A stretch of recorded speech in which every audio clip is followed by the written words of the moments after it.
என் அன்பு மாணவர்களுக்கு வணக்கம். இந்த வீடியோவில் ஒரு இம்பார்ட்டன்ட் 7 மார்க்ஸ் ப்ராப்ளம் வந்து பார்க்க போகிறோம்.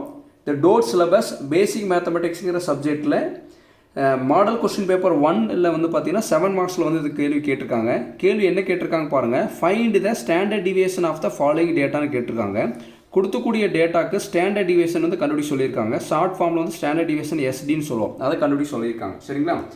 ரொம்ப ஈஸியான மெத்தடில் சொல்லித்தரேன். இப்போ தான் நம்ம சேனலுக்கு நீங்கள் புதுசாக வந்திருக்கீங்கன்னா சரவணகுமார் மேக்ஸுங்கிற சேனலை மறக்காமல் சப்ஸ்கிரைப் பண்ணி வைங்க. மற்ற நண்பர்களுக்கும் ஷேர் பண்ணி விடுங்க. நம்மளால் முடிஞ்ச உதவியை நம்ம மற்றவங்களுக்கு செய்யலாம்.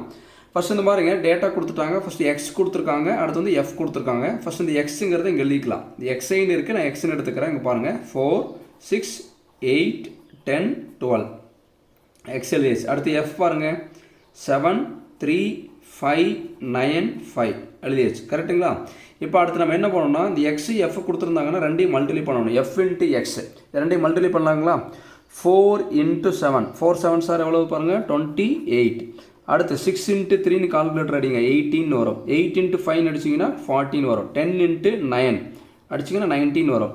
அடுத்தது மாதிரி 12 × 5 உங்களுக்கு புரியிருக்காக ஒரு தடவை ஆப்ரேட் பண்ணி காமிச்சிடும் 60.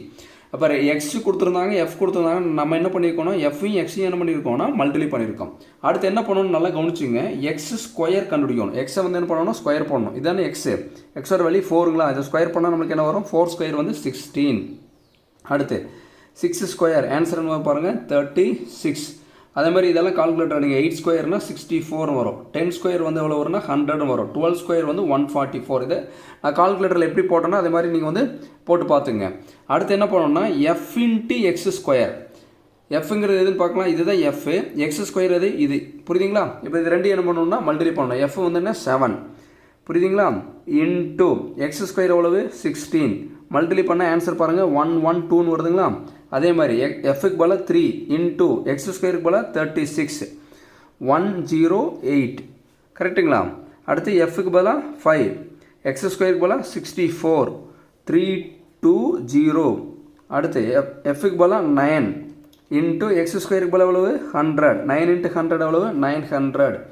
அடுத்து எஃப்க்கு போல 5 எக்ஸ் ஸ்கொயருக்கு போல 144 720.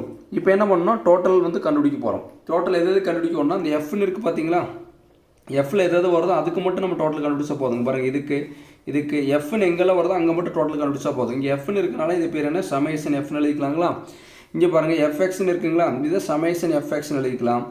இங்கே எஃப்எக்ஸ் ஸ்கொயர்னு இருக்குது, இதை சமேஷன் எஃப்எக்ஸ் ஸ்கொயர்னு எழுதிக்கலாம். இப்போ எழுதிட்டு இதுக்கு டோட்டல் கண்டுபிடிக்க போகிறோம். பாருங்கள் ஃப்ரீக்வன்சியோட டோட்டல் 7 + 3 + 5 + 9 + 5 5 + 9 + 5 ஆன்சர் பாருங்கள். ஆன்சர் என்ன வந்தது 29 வருதுங்களா? அப்போ இதோட ஆன்சர் வந்து சமேஷன் எஃப் ஈக்குவல் டு 29. புரியுதா சாமி? அடுத்து பாருங்கள் இதுக்கு ஆட் பண்ண போகிறோம். 28 + 18 + 40 + 90 + 60. இதோட ஆன்சர் பாருங்கள் 236 வருது. கரெக்டுங்களா? அடுத்து இதை ஆட் பண்ண போகிறோம்.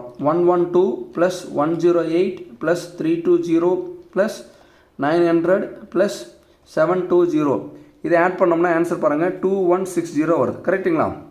இதெல்லாம் எழுதி வச்சுட்டு இதெல்லாமே ஸ்டெப் 1 வச்சுக்க போகிறோம். இது என்ன சாமி, இதெல்லாமே ஸ்டெப் 1 வச்சுட்டு அடுத்து வந்து ஸ்டெப் 2ல் வந்து ஃபார்முலா எழுத போகிறோம். எதனுடைய ஃபார்முலானா ஸ்டாண்டர்ட் டிவியேஷன் கண்டுபிடிக்கிறதுக்கு உண்டான ஃபார்முலா எழுத போகிறோம். எதனுடைய ஃபார்முலா, ஸ்டாண்டர்ட் டிவியேஷன் கண்டுபிடிக்கிறதுக்கு உண்டான ஃபார்முலா.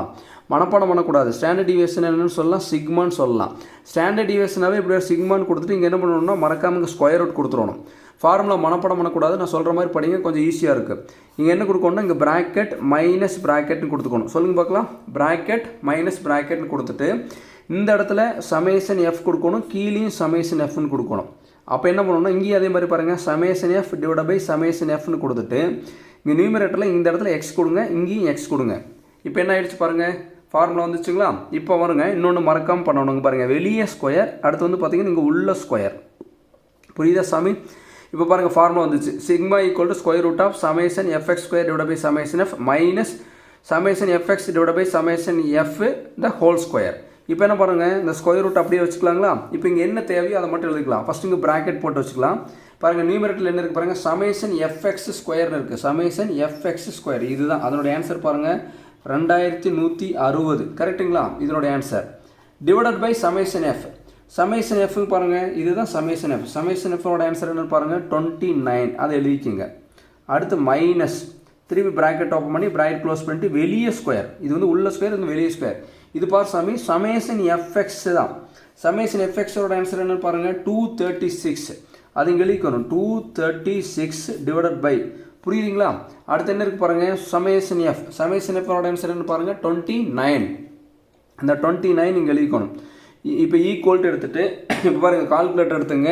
இங்கே என்ன இருக்குது ஃபஸ்ட்டு ஸ்கொயர் ரூட் டைப் பண்ணாதீங்க. ஃபஸ்ட் பாருங்கள் ப்ராக்கெட் கொடுங்க. இங்கே என்ன இருக்கோ ரூட்குள்ளே என்ன இருக்கோ அப்படியே டைப் பண்ணுங்க பார்க்கலாம். ப்ராக்கெட் ஓப்பன் பண்ணுறோம் 2160 டிவைடட் பை 29 ப்ராக்கெட் க்ளோஸ் பண்ணிடுறோம். அடுத்து என்ன இருக்குது பாருங்கள் மைனஸ், திருப்பி ப்ராக்கெட் ஓப்பன் பண்ணுறோம் 236, அடுத்து பாருங்கள் டிவைடட் பை 29, அடுத்து ப்ராக்கெட் க்ளோஸ் பண்ணிட்டு அடுத்து என்ன ஸ்கொயர் அமுத்திட்டு ஈக்குவல் அமுத்துங்க பாருங்கள் 8.256 வருதுங்களா. இந்த ரூட் அப்படியே வச்சுட்டு இந்த 8 பாயிண்ட்டுக்கு அப்புறம் வந்து ஒரு 4 டிஜிட் எடுத்துங்க 2568, இது அப்படியே வச்சுங்க 8.2568. இது அப்படியே வச்சுட்டு இந்த ஆன்சர் வந்து 0 பண்ணாதுங்க, அப்படியே வச்சுட்டு இங்கே பாருங்கள் ஸ்கொயர் ரூட் அமுத்திட்டு இப்போ ஈக்குவல் அமுத்துங்க. அப்போ சிக்மாவோட ஆன்சர் பாருங்கள் என்ன வருது 2.87. பாயிண்ட்டுக்கு அப்புறம் 2 டிஜிட் எழுதியிருக்கேன், நீங்கள் 3 டிஜிட் எழுதினாலும் எழுதிக்கலாம். இதுதான் சிக்மாவோட ஆன்சர்னு பாருங்கள். ஸ்டாண்டர்ட் டிவியேஷனோட ஆன்சர் பாருங்கள். Standard deviation sigma equal to 2.873. இது அந்த ஸ்டாண்டர்ட் டிவியேஷனுடைய ஆன்சர், கொடுத்துக்கூடிய கிவன் ப்ராப்ளத்துக்குண்டான ஆன்சர்.